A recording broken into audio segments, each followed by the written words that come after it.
Around Dodge City and in the territory on West, there's just one way to handle the killers and the spoilers, and that's with a U.S. Marshal and the smell of gun smoke.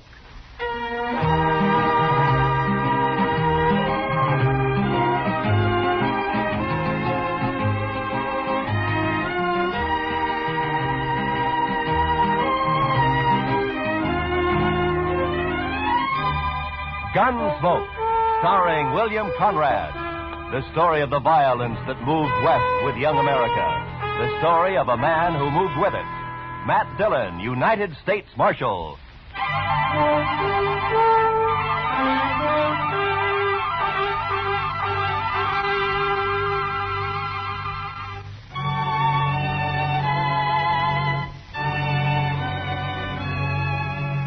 I think it was the nastiest weather I'd ever seen. It wasn't that there'd been a big storm or anything. It was just plain nasty. The sun hadn't shone for 3.5 weeks.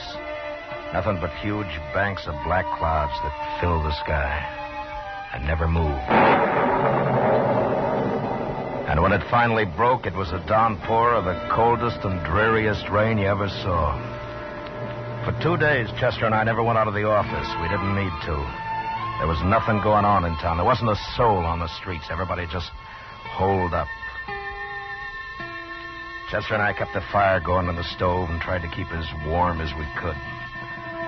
And then on the morning of the third day... Mr. Dillon? Mr. Dillon! What? Wake up, Mr. Dillon. What? What is it, Chester? What's the matter, huh? Come over here and look out the window. My goodness sakes alive. Oh, what's the matter? What's happened? Just look. It stopped raining. Oh? The clouds are beginning to blow away. Why, I bet you we'll be seeing the sun before the day is over. Well, I hope you're right. We could use a little sunshine. We sure could. You know, Mr. Dillon, I've been so blue for the last couple of days. I boiled some coffee for you. It's on the stove. Oh, thank you, Chester. Yeah, like I was saying, I've been just awful low, Mr. Dillon. It's funny how the weather affects you, isn't it? Yeah, it does almost everybody, Chester. This coffee's good. Oh, thank you, sir. Chester, how'd you like to go for a little ride, huh? Make us feel good to get out in the open after being cooped up for the last couple of days. Why don't we ride down to old man Johnson's? I've been meaning to talk to him anyway. Well, I say that's a wonderful idea, Mr. Dillon. I'd be proud to go. Besides, Thurlow needs a good workout. I don't know of anything that's worse for a horse than just standing around in a corral. All right, Chester. I'm going to take time to shave, and then we'll get some breakfast and ride out. Well, yes, sir, Mr. Dillon. Yes, sir.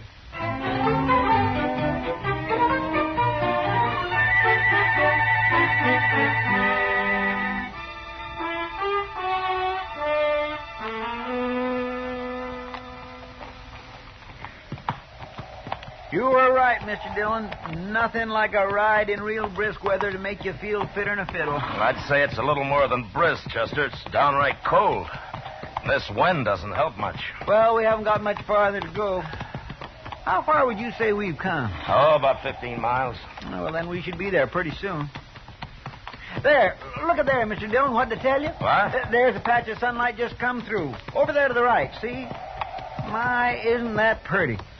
Chester. There by that hackberry tree there in the sunlight.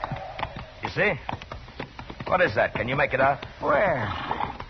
Oh, yeah, I do see something, but I can't... Come on, quite... let's ride over to it, huh?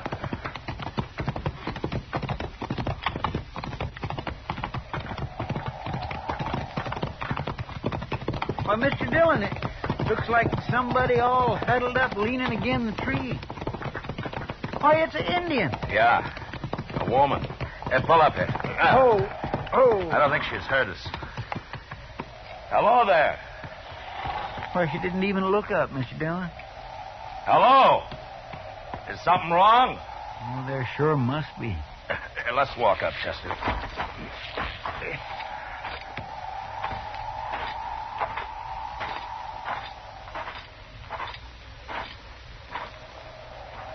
Can we help you, miss? She won't even lift her head.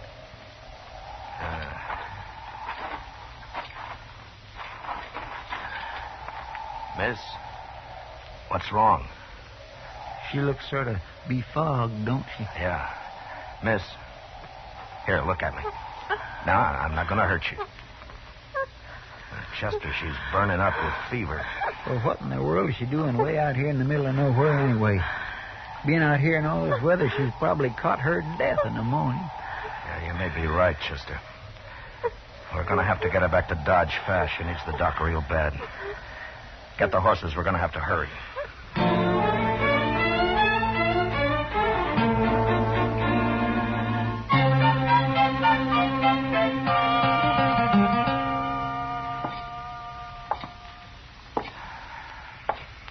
Mr. Dillon, did you notice what a pretty little girl she was? I declare I don't think I've ever seen a more beautiful woman. Yeah. And her hair. You know, I think Indian women have the prettiest hair in the whole world. Seems such a shame that such a pretty little thing should have to be all... Matt? Oh, hiya, Kitty. One of the boys at the Texas Trail told me he saw you and Chester riding up the street here, Doc's office, and that you were carrying an Indian girl in your arms. He said she looked like she was dead. What happened? Oh, we found her out in the middle of the plains. That's right, Miss Kitty. She was just sitting under a big old hackberry tree. Well, what was wrong with her? I don't know. Exposure, I guess. Doc don't think there's much chance for her, Miss Kitty. Oh, that's too bad. Matt, you better come in. Yeah. Kitty. Doc? How is she, Doc? She just regained consciousness. But I'm afraid I can't see how she's still alive. Well, you think I could talk to her? Well, you can try. Certainly won't hurt anything. But I'd like to find out who she is so that I could notify her people if... Well, you better hurry. Yeah.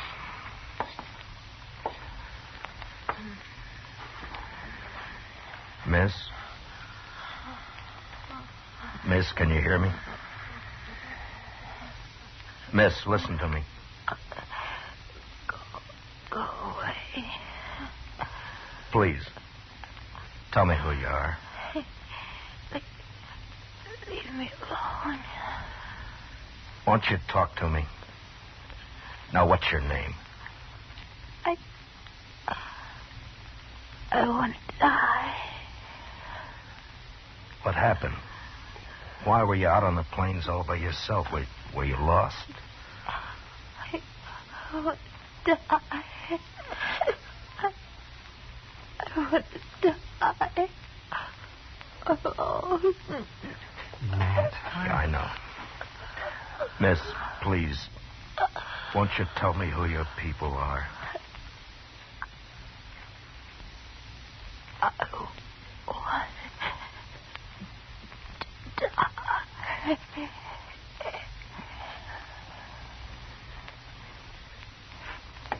Well? Doc, I'll be outside with Chester and Kitty. All right. When you come out, would you bring me her ring and that necklace she's wearing? All right, Matt, if you want. But what... Just bring them to me, will you?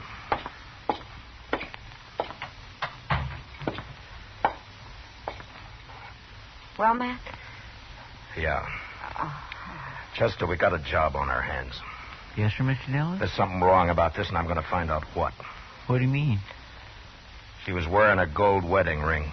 Yes, but Mr. Dillon, Indians don't use wedding rings. I know. Then you mean you think she was married to a white man, Matt? Yeah. Here's the necklace, Matt. Thanks, Doc. Have any of you heard of anybody around town marrying an Indian girl in the last year or so? No, Matt. No? Well, there ain't but one squaw man in the whole town that I know of, Jack Benson. And he married his squaw some 8 or 10 years ago. Well, then we're going to have to start from the other end. We've got to identify her. We'll have to find out what tribe she's from. Well, she looks like an Arapaho, Matt, from her clothing. Well, I thought that too, Doc, but which camp? There are 3 Arapaho camps within 40 miles of here. Say, Mr. Dillon, maybe Great Eagle could help you. Yeah. He's camped down by Sandy Fork now, isn't he? He knows you. He's about the friendliest Indian around here these days. Say, Matt, don't you think this might cause trouble if you let them know that a white man is mixed up in this? What? Wouldn't it be better to just bury her? Do you think that's the right thing, Doc? Oh, no, I guess not. But I was talking to Colonel Jackson out at the fort the other day, and he said he was expecting us to have some real Indian trouble any day now. And this might start something. I know there's that possibility, Doc, but I also know that there was something behind this girl's death, and I think it's my duty to find out what. I'm sure I can talk to Great Eagle and get what information I need without stirring up anything. I hope you're right, Matt. Yeah, I hope I am, too. Chester? Yes, sir, Mr. Dillon? Get our things ready. We'll start for Great Eagle's camp tonight.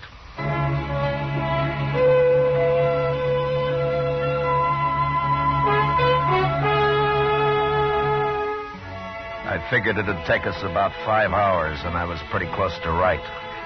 The sun had been up maybe 30 or 40 minutes when we came to the crest of a range of hills. And there, spread out below us alongside the Sandy Fork, was Great Eagle's camp. We were spotted a good while before we got there, and when we pulled up, all the squaws had disappeared, and we were greeted by what looked like the entire male population. They just stood and watched us sullenly as we dismounted.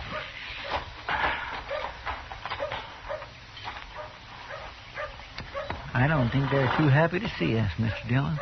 You may be right, Chester.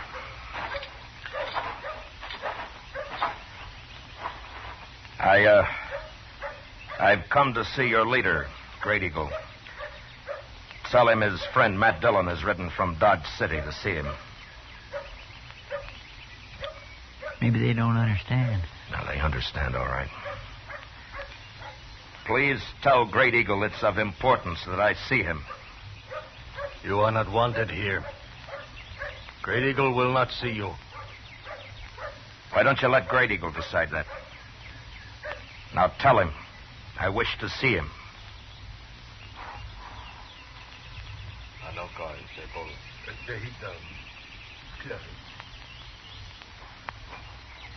Great Eagle is ill, but I will tell him you are here. I thought for a minute there that we'd rode all this way for nothing, Mr. Dillon. We may have, Chester. I wouldn't say these fellows is very sociable, would you? No. Doc must have been right about trouble brewing. Well, the last time we was out here, Great Eagle was real friendly. I swear, I don't know what we've done to make Chester, him feel so... You're talking too much. Yes, sir. Come.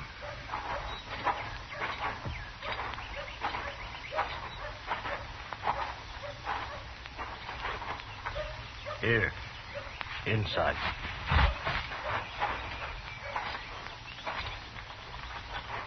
Matt Dillon, it is good to see you once more. And you, Great Eagle. You wish to talk with me? Yes, I do. I'm in need of your help. To be able to return your many kindnesses pleases me. I would first like to explain to you that I am aware of the unrest between your people and mine. And it's my desire that what I tell you be as a confidence between friends. If it were known, it might cause further trouble. It will be as a confidence. Thank you. Well, yesterday we found a young girl on the plains. She suffered from exposure. So we took her back to Dodge City for medical attention as fast as we could, but we were too late. She was of your people. Her clothing told me that, so I came to you to help me identify her. I can't tell you why, but I feel that there was evil behind the death of this girl, and I must find out about it. You see, she was wearing a gold wedding ring, the ring of a white man. Can you describe the girl? Well, I can only tell you that she was of great beauty, and... Well, here, she wore this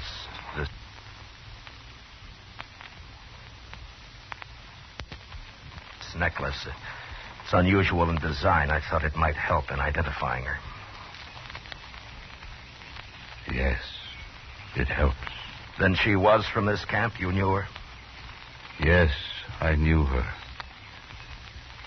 She was my daughter.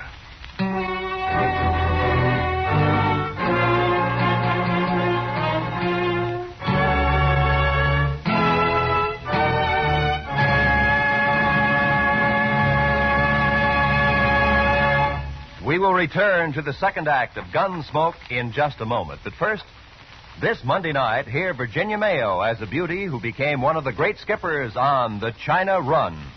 Remember, it's a full hour of dramatic adventure this Monday night on the Lux Summer Theater over most of these same CBS radio stations. Now, the second act of Gunsmoke.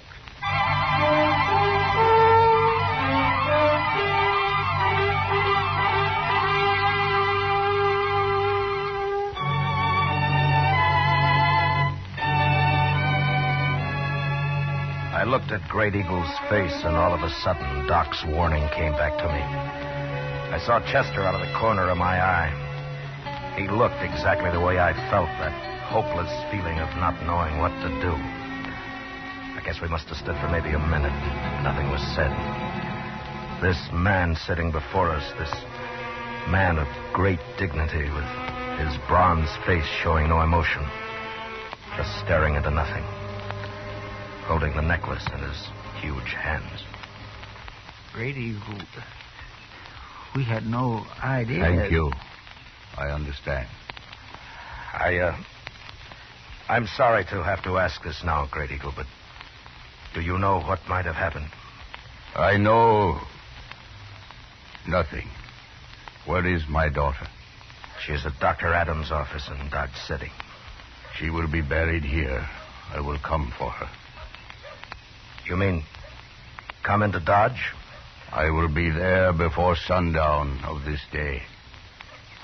Well, Great Eagle, with this unrest between our peoples, I don't think it would be but wise to come right into town. There are people there that might cause trouble. Before sundown, I will come for her. But isn't it running a chance unnecessarily? We could arrange to meet you on the other side of the river, or maybe... Before sundown of this day, with my braves, I will come into Dodge City for my daughter. But you can't bring your braves right into... All right, Great Eagle, I'll do what I can to see that there's no trouble. Before sundown, then.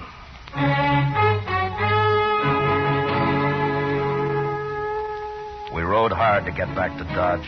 There was a lot to be done. Chester didn't say anything, but I knew he was worried, and he wasn't alone. If this thing wasn't handled properly, it might turn into the worst trouble that any of us had ever seen.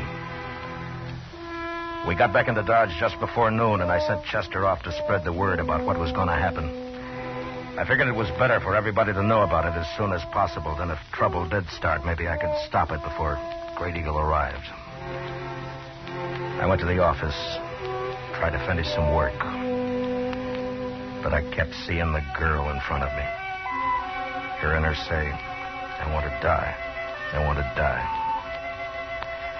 Must have been 3 hours later when Chester came in. Told me that the trouble had started. It was Black Dawson down at the Alafraganza.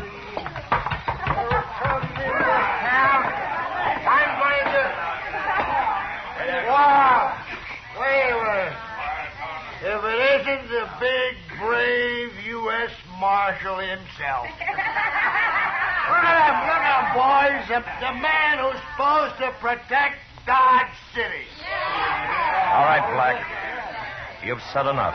When did you start deciding how much people can say, huh, Marshal? Huh? I'm taking this from you, Black, because I got enough trouble right now, but don't say any more. Now come outside with me and simmer down. Come outside and simmer down. Why should I listen to an Indian lover? Yeah, a man who's going to let those dirty, stinking Indians come right into Dodge and take over. All right. All right. Shut up. Now you listen to me. And this goes for all of you. I'll not tolerate any trouble. When Great Eagle gets here, I don't want one wrong move out of any of you. Anything that happens here today might start a whole uprising among the Indians, and if you're too stupid to see that, you're going to be awful sorry. Now, I'm telling you right now, while Great Eagle's here, I'll kill the first man that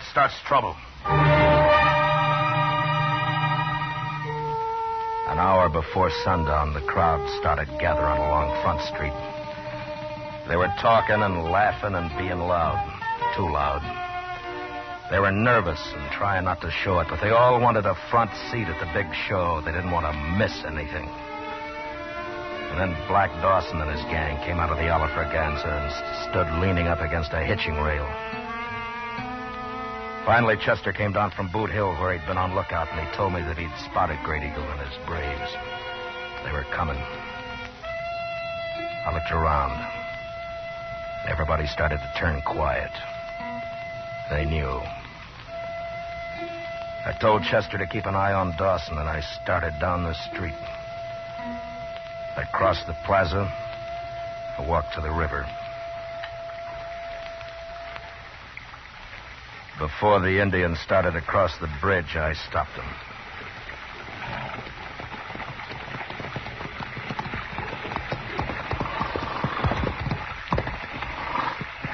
Great Eagle, I can't let you bring all your braves in. You may bring 2, and that's all. You see all those people over there? They're just itching for trouble, and I can't chance it. I'm sorry, but that's the way it is. I would bring all my braves. I'm sorry, Great Eagle, but don't try it.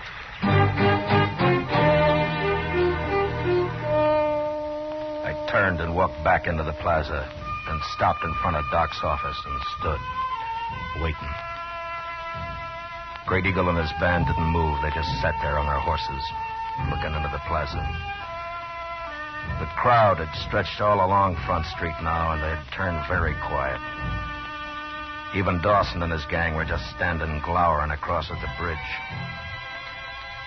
I wasn't sure what was going to happen.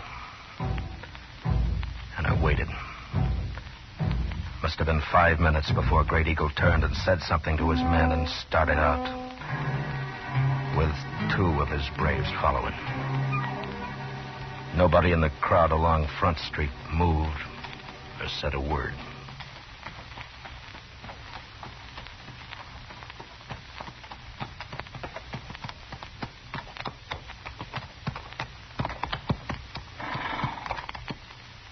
Where is she? In here.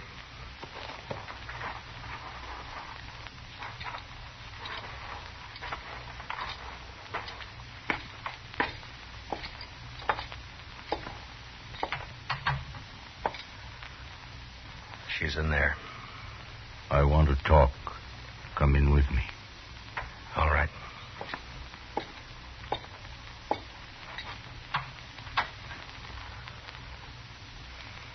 Anoli. Her name means beautiful child. Is she not beautiful? Yes. She is, Great Eagle. Matt Dillon, I have done something today I have never before done. I have always thought myself a man of honor. But today I spoke a lie to you. To me? Yes. I know of what happened to my daughter. I must tell you to regain at least part of my self-respect. All of it I can never regain. Many moons ago, my daughter disappeared. We searched for a long time, not knowing what had happened to her. 4 days ago, she came back.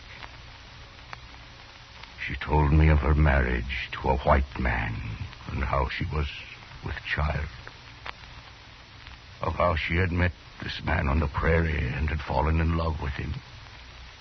Of how they had gone to Hayes City.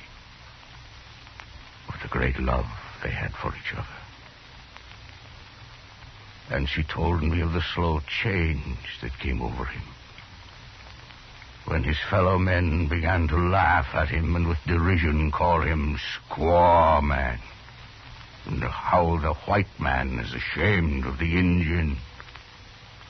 The white man has great pride. She told me how he turned her away, told her to go back to her own people where she belonged. Great Eagle, I'm very sorry. At that moment, I was with great anger, and pride. And for this, I will never again be a man of honor. I told her to go back and live with the white people in shame. That she was no longer an Indian. That the Indian, too, is a proud people. I am responsible for her death. I turned away from her. You may do what punishment you like with me. I killed my daughter.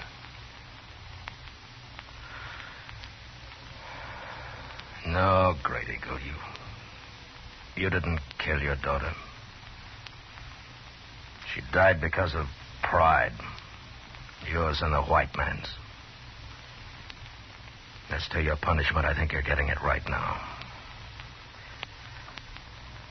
Now take her and go.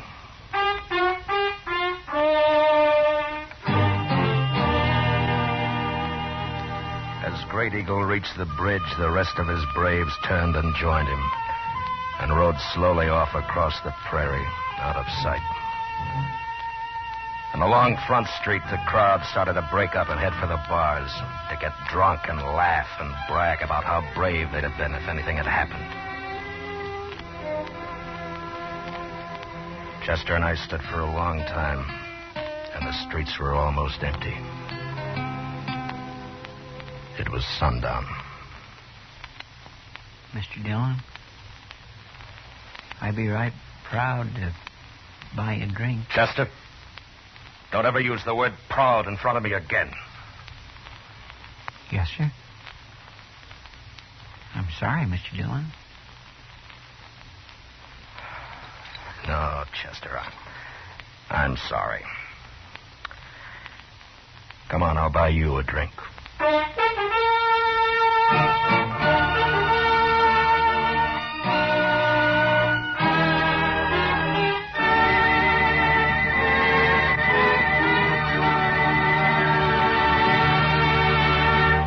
Gunsmoke, under the direction of Norman MacDonald, stars William Conrad as Matt Dillon, U.S. Marshal. Tonight's story was written for Gunsmoke by William Conrad, with music composed and conducted by Rex Corey. Featured in the cast were John McIntyre as Great Eagle, with Michael Ann Barrett, Lawrence Dobkin, and John Daner. Parley Bear as Chester, Georgia Ellis as Kitty, and Howard McNear is Doc. Join us again next week as Matt Dillon, U.S. Marshal, fights to bring law and order out of the wild violence of the West in Gunsmoke.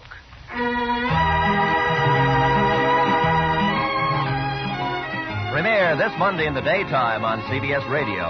Hear Walter O'Keefe in The Wizard of Oz, an exciting new audience participation show that's really an odds-on favorite to win with you. By all odds, hear The Wizard of Oz, Monday through Friday, on most of these same CBS radio stations.